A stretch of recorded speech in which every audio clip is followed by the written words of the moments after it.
खुश हो? भाषण सुनना है? देखो, लंबा भाषण नहीं दूंगी क्योंकि भाई हैं, भाई बोलेंगे। सीधी सी एक बात है, आपकी आज की परिस्थिति और क्या आप देश की राजनीति को गहराई में समझ पा रहे हैं या नहीं समझ पा रहे हैं? मोटी मोटी बात यह है, आज जो परिस्थितियां हैं, अगर आप सोचें 2 साल पहले आई थी मैं, याद है आपको? यहाँ पे बहुत हुजूम था उस दिन, रात का समय था, आप सब आए थे मुझसे मिलने के लिए। उसके बाद यहाँ पे प्रदेश की भाजपा की सरकार बनी, पहले से चल रही थी 5 सालों से, 10 साल से केंद्र में भाजपा की सरकार चल रही है।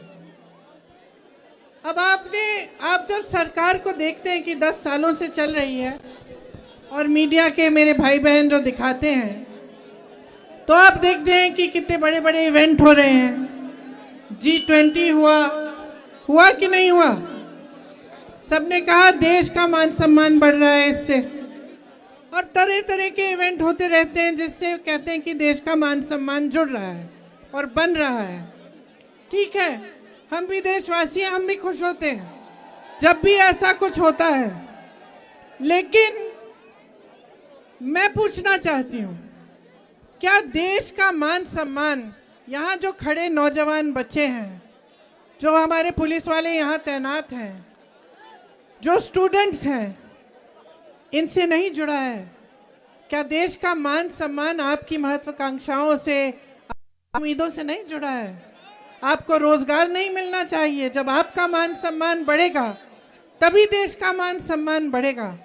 आप चाहे अग्निवीर को देखिए, इतने सारे बच्चे गांव-गांव में यूपी में वर्जिश करते हैं, तैयारी करते हैं सेना के लिए। जब एक जमाने में एक ऐसी सरकार थी जो आपकी महत्वाकांक्षाओं को, आपकी आशाओं को, आपकी उम्मीदों को आगे बढ़ाती थी, तब आपको सेना के जरिए रोजगार मिलता था। आज क्या हुआ है? अग्निवीर ले आए ना, वहाँ पे आपको रोजगार मिल रहा है। जहाँ PSUs में रोजगार मिलता था, वहाँ आप देखिए बड़े बड़े PSO बेच चुके हैं, अडानी जी को दे चुके हैं। तो जो गरीब तबका है, जो आम जनता है, उसका क्या फायदा हो रहा है? गहराई में ये सवाल आप समझो और पूछो। देखो, नौजवानों के लिए रोजगार नहीं है, किसान तब भी सड़क पे बैठा था, आज भी सड़क पे बैठा है।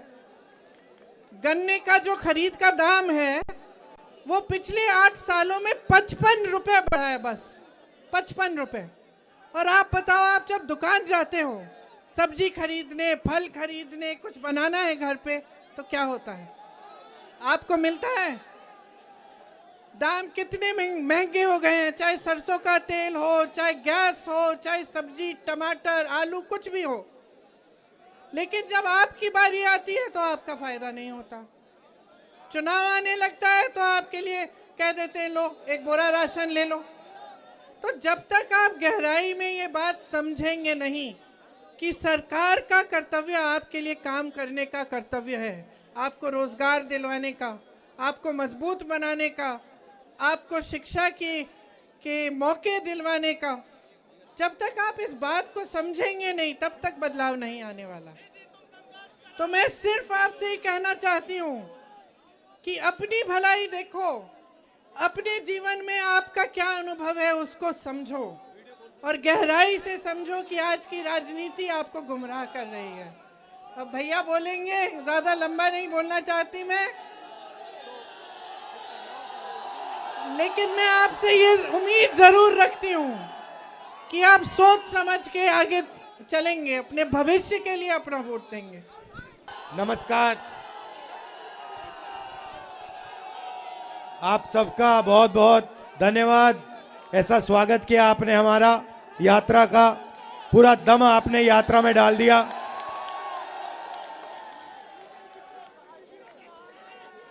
एक साल पहले हमने यात्रा शुरू की कन्याकुमारी से कश्मीर तक, क्योंकि देश में बीजेपी के लोग एक धर्म को दूसरे धर्म से लड़ाने का काम कर रहे हैं और लोगों को धमकाने का, डराने का काम कर रहे हैं, नफरत फैलाने का काम कर रहे हैं।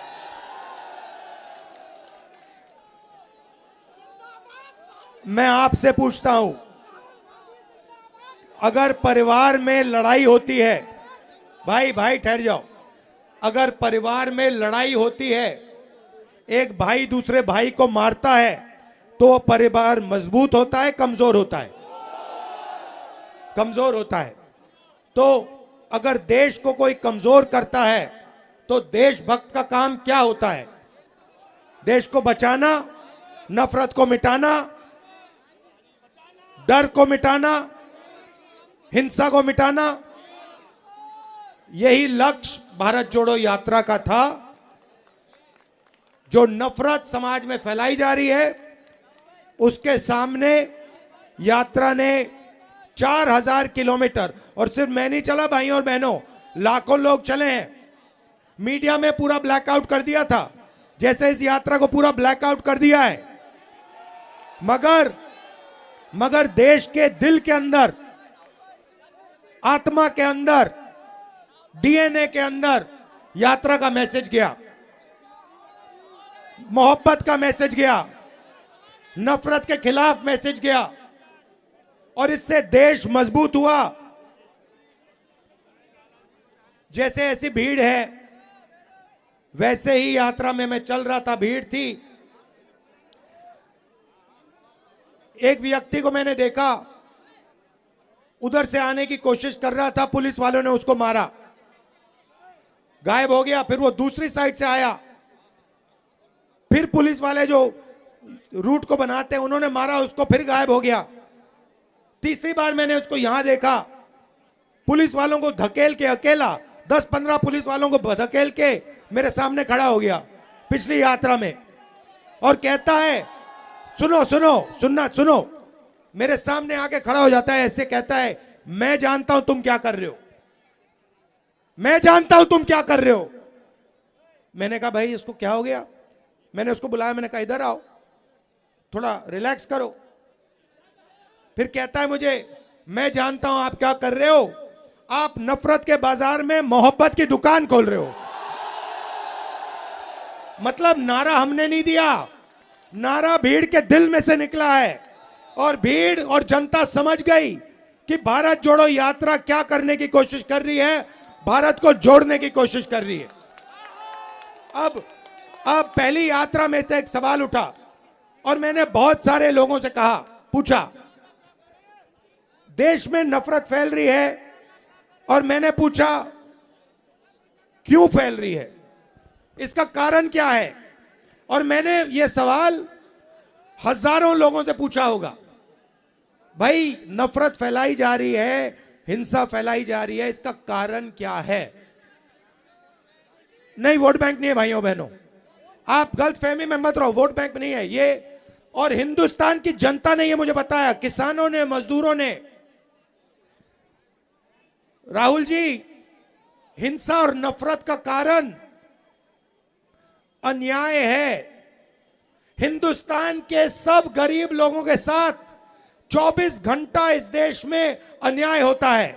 किसान के खिलाफ अन्याय होता है, छोटे दुकानदार के खिलाफ अन्याय होता है, युवाओं के खिलाफ अन्याय होता है, सड़कों पे माताओं बहनों के खिलाफ अन्याय होता है। हिंसा का कारण, नफरत का कारण अन्याय है। इसीलिए हमने दूसरी भारत जोड़ो यात्रा में भारत जोड़ो न्याय यात्रा शब्द जोड़ दिया, क्योंकि अब ये दूसरी यात्रा भारत को जोड़ने का काम कर रही है, मगर ये दूसरी यात्रा अन्याय के खिलाफ लड़ रही है और न्याय को जनता के सामने लाने की कोशिश कर रही है।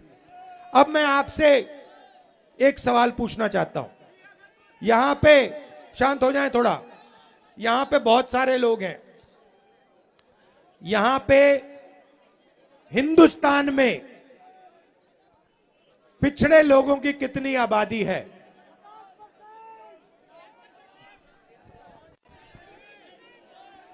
कितनी आबादी है? कितनी है? पिछड़ों की 50% आबादी है। ठीक है, ठीक है। दलितों की कितनी आबादी है? 5% नहीं भाई, 15%। सब माइनॉरिटी को मिला दो, सिख, मुसलमान, क्रिश्चियन, जैन, सबको मिला दो। इनकी कितनी आबादी है? 15%। आदिवासियों की आबादी कितनी है? 8%। 50 और 15 कितना होता है? 65 और 15 कितना होता है? 80 और 8 कितना होता है? 88 ना? ठीक है, तो इन सबको मिलाओ तो 88% इनकी आबादी है, तकरीबन 90%। ठीक है, अब मैं आपसे पूछना चाहता हूं, हिंदुस्तान के सबसे 200 बड़ी कंपनियों के मालिकों की लिस्ट निकालो। ठीक है, में से 90% के कितने मालिक बताओ? कितने? एक भी नहीं। छोड़ो, शायद आप लोग 90% लोग कहते हैं भैया हम हिंदुस्तान की सबसे बड़ी कंपनियों के मालिक नहीं बनना चाहते। तो फिर मैं आपसे पूछूंगा, ठीक है मालिक नहीं बनना चाहते, मालिक बनने का दम नहीं है, तो फिर मैनेजमेंट में आपके लोग कितने हैं? 0। तो प्राइवेट कंपनियों, सबसे बड़ी प्राइवेट कंपनियों में आपका एक आदमी मालिक नहीं, आपकी सीनियर मैनेजमेंट में एक बंदा नहीं। ठीक है, अब आप कहो, पता नहीं, शायद कहो कि भैया 90% को प्राइवेट कंपनी में नहीं, कुछ नहीं चाहिए। ठीक है, फिर मैं आपसे पूछता हूं, ये मीडिया वाले जो घूम रहे हैं, मीडिया वाली कंपनी जो है, सबसे बड़ी कंपनियां हैं, इनमें से 90% के मालिक कितने? कितने? 0। ठीक है, बड़े बड़े रिपोर्टर के नाम देखो, ये सब के नाम लिस्ट निकालो, इसमें से 90% के कितने? कितने? 0। ठीक है, आप कहोगे भैया हमें हिंदुस्तान की सबसे बड़ी कंपनियों में भागीदारी नहीं चाहिए, हमें मीडिया में भी भागीदारी नहीं चाहिए। मैं कहता हूं गलत है, मगर शायद आप लोगों के दिल में यही है। तो फिर मैं आपसे पूछूंगा भैया प्राइवेट अस्पतालों की लिस्ट निकालो, डॉक्टरों की लिस्ट निकालो, इसमें आपके कितने लोग? कितने लोग? 0। फिर मैं कहूंगा भैया पता नहीं क्या हो गया, 90% ना प्राइवेट अस्पताल चलाना चाहता है, ना कंपनियों में भाग लेना, भागीदारी चाहता है, ना मीडिया में चाहता है। फिर मैं कहूंगा ठीक है भैया चलो, आईएएस में आपके कितने? हिंदुस्तान के बजट को 90 लोग चलाते हैं। ठीक है, अलंकार वो यूपी वाली लिस्ट निकालो, यूपी वाली ब्यूरोक्रेट वाली। हिंदुस्तान के बजट को 90 लोग चलाते हैं। ठीक है, मतलब पूरा का पूरा पैसा 90 लोग बांटते हैं, आईएएस अफसर हैं। ठीक है, डिफेंस जाता है ये निर्णय लेते हैं, अस्पतालों में कितना जाता है ये निर्णय लेते हैं, सड़कों में कितना जाता है ये लेते हैं। अब मुझे बताओ, हिंदुस्तान की सरकार के 90 सबसे बड़े आईएएस अफसर में 90% के कितने लोग? 3 ओबीसी, 3 दलित, 1 आदिवासी, 1-2 माइनॉरिटी के। आप जानते हो कि आप में से 90% में से बजट की कितनी भागीदारी है? जानते हो 90% की कितनी भागीदारी है? 7%। आप अब ये देखो, यूपी की बात करता हूं मैं, आंकड़े निकालता हूं। यूपी के बजट को सुनो, यूपी के बजट को 90%, यूपी की 90% आबादी यूपी के बजट को 10 अफसर कंट्रोल करते हैं, ठीक है, 62। अब मैं आपसे पूछता हूं, इन अफसरों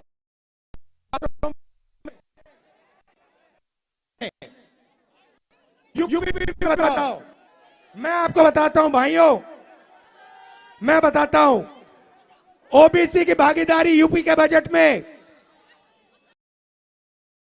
कम से कम आपकी भागीदारी 4%, 4%, ठीक है।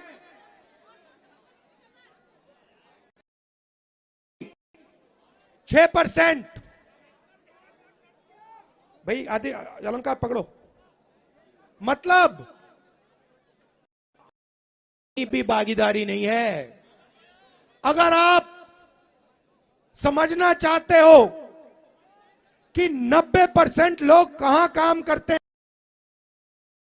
ऐसे पिछड़े माइनॉरिटी के लोग कहां काम करते हैं, मैं आपको बताता हूं। इस देश में आपकी जगह मैं आपको बताता हूं।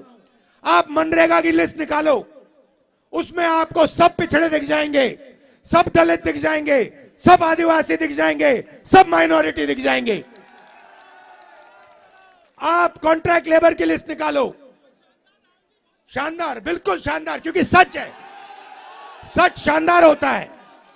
आप कॉन्ट्रैक्ट लेबर की लिस्ट निकालो, आप सफाई कर्मचारियों की लिस्ट निकालो, आप कॉन्ट्रैक्ट लेबर की लिस्ट निकालो, उसको देखो, उसमें आपको मिलेंगे दलित, मिलेंगे आदिवासी, मिलेंगे माइनॉरिटी, मिलेंगे पिछड़े, मिलेंगे। यह सच्चाई है हिंदुस्तान की। बहुत बहुत धन्यवाद, क्योंकि मैं सच बोलता हूं। अच्छा, जेलों की लिस्ट निकालो, जेलों की लिस्ट में आपको पिछड़े मिलेंगे, दलित मिलेंगे, आदिवासी मिलेंगे, गरीब मिलेगा। एक अमीर व्यक्ति आपको हिंदुस्तान की जेल में नहीं मिलेगा। 16 लाख करोड़ रुपए नरेंद्र मोदी ने सबसे बड़े अरबपतियों का कर्जा माफ किया।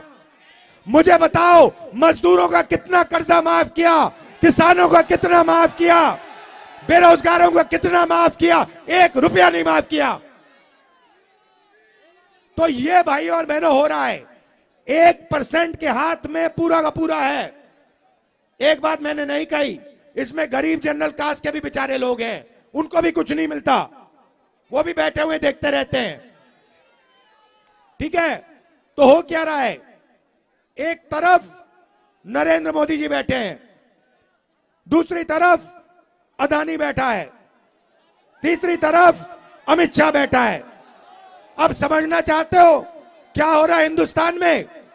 समझना चाहते हो? मैं समझाता हूं, मैं बताता हूं। कौन आएगा ऊपर? आ जाओ बेटा, आ जाओ, आ जाओ, आ जाओ, ऊपर आ जाओ।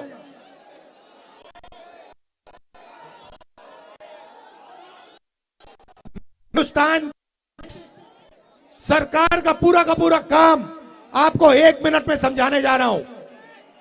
आ जाओ, ऊपर आ जाओ, शाबाश। नाम क्या है तुम्हारा? रघुनाथ यादव जी, इधर आओ, खड़े हो जाओ, खड़े हो जाओ सामने। ये देखो, रघुनाथ यादव जी हैं, ये ओबीसी हैं, पिछड़े वर्ग के हैं। यादव जी, अब देखिए, यादव जी उधर, यादव जी उधर देखिए। ये देखो, ये क्या हो रहा है? किसी का जेब काटना चाहते हो तो सबसे पहले उसको इधर दिखाओ, उधर दिखाओ, ऊपर दिखाओ, नीचे दिखाओ। ये जो मैंने अभी याद किया, हम नरेंद्र कर, उधर देखो, उधर देखो, ऊपर देखो, थाली बजाओ, फोन की लाइट जलाओ, ये मोदी जी कर रहे हैं, ठीक है भैया। अब एक और आदमी आओ, ऊपर आ जाओ, ठीक है। अब ये देखो, ये अब इनकी जेब काटेगा, ठीक है भैया। यादव जी आप उधर देखो, भैया आप इसके जेब में हाथ डालो, जेब में, ये देखो, ये जेब काट रहा है, इसका नाम अदानी, भैया तीसरा आ जाओ ऊपर। अच्छा भैया इसको एक डंडा दो, इसको एक डंडा दो, ये डंडा दो, झंडा हटाओ और ये डंडा दिया। अच्छा डंडे को हाथ में उठा। ये हमें, ये मोदी जी, अदानी जी, अमित शाह जी, ये सीबीआई, ईडी, इनकम टैक्स, ये उसका डंडा है। अगर किसी ने करने की कोशिश की तो अच्छा डंडा मारे। अदानी जी लगे हुए, जो अच्छा सूट पहने हैं। ये पैसा छीना जा रहा है, पेट्रोल से पैसा छीना जा रहा है, बिना रोजगार नहीं दिया जा रहा, ये काम हो रहा है। भाई और बहनों, आपने हमारी मदद की, गलत तो नहीं किया मैंने। अगर कुछ गलत लगा आपको तो माफी मांगता हूं, मैं बस दिखाना चाह रहा था। आपका बहुत बहुत धन्यवाद। नमस्कार। आ जाइए, यहां बैठ जाइए, यहां बैठ जाइए। सर मैं छत्तीसगढ़ से हूं। उधर देखो भाई। भारत जोड़ो। धन्यवाद भैया, बहुत अच्छा लगा आपसे मिलकर। जय जोहार, जय छत्तीसगढ़। जय जोहार। वो ले लेगा आपको भैया। हाँ शाबाश। We don't do question. ध्यान से भाई, गिर मत जाना। Thank you. तो ये मैंने आपको दिखाया हिंदुस्तान का सिस्टम। हिंदुस्तान के गरीब लोग, पिछड़े लोग, दलित लोग, आदिवासी लोग, माइनॉरिटी के लोग, उनका जेब काटा जा रहा है।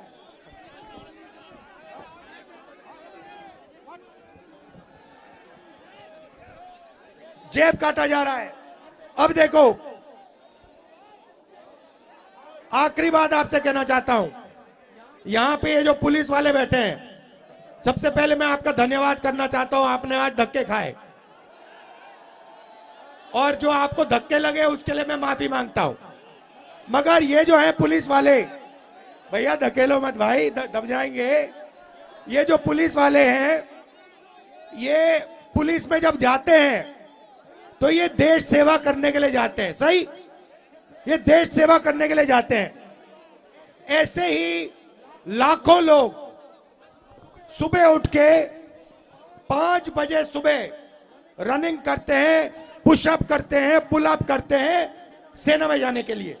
जो इनके देश में, इनके दिल में भावना है देशभक्ति की, वही भावना सेना में होती है। वही भावना लाखों युवा सुबह उठ के रनिंग करते हैं आर्मी में जाने के लिए।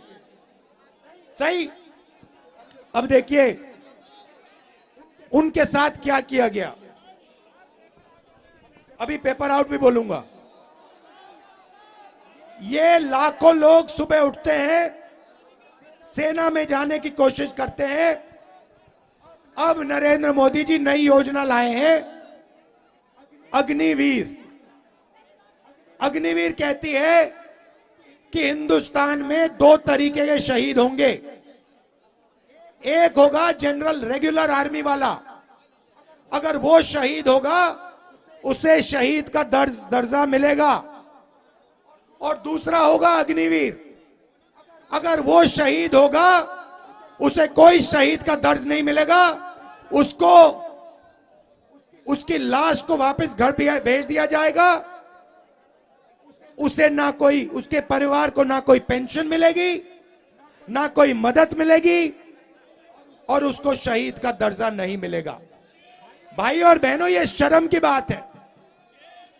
लाखों लोग हिंदुस्तान में आर्मी में जाकर देश सेवा करते थे, उनको इज्जत मिलती थी, उनको पेंशन मिलती थी, उनको कैंटीन मिलती थी और उनको शहीद का दर्जा मिलता था। अब बीजेपी ने यह छीन लिया। 4 में से 3 युवाओं को वो वापस भेजेंगे।